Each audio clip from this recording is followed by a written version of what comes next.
Dalawang lalaki ang arestado sa magkakahiwalay na operasyon ng pulisya sa bayan po yan ng Daraga, Albay dahil sa umunoy pagbebenta ng illegal na droga. Mula sa Bicol, may report si Nomer Corporal. Balik kulungan ng isang lalaki matapos maaresto ng Daraga Municipal Police Station sa sinagawang bypass operation sa Pro 4 Barangay Tagas, Daraga, Albay.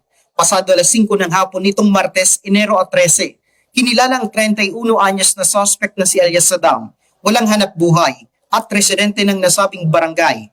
Naaresto siya matapos ang matyagang pagmamanman ng mga operatiba na nagbukas daan sa ikinasang bypass operation sa pumuni ni Police Lieutenant Colonel Edgar Azotea.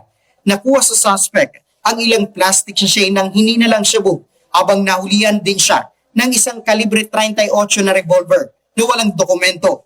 Inaalam pa ng pulisya kung nagamit ang baril sa iba pang krimen. Napag-alaman dati ng na-detain ang suspect sa kasong pagnanakaw sa Legazpi. Sa iwalay na operasyon naman sa Parong Bayan, arestado ang isang 40 anyos na lalaki sa umunay pagbebenta ng illegal na droga pasado alas 9 ng gabi nitong Sabado. Bistado ang suspect matapos magpanggap na nagbebenta ng lumpia wrapper pero illegal na droga na palang inilalako sa kanyang mga parapyano.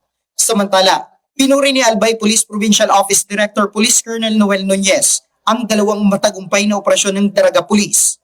Kapwa naharap sa kasong pagbebenta ng illegal na droga o paglabag sa Republic Act 9165 ang dalawang suspect, habang naharap din si Elias Saddam sa kasong paglabag sa Republic Act 10591 o Comprehensive Firearms and Ammunition Act. Para sa totoong balita sa Bagong Pilipinas, Nomer Corporal, Congress News.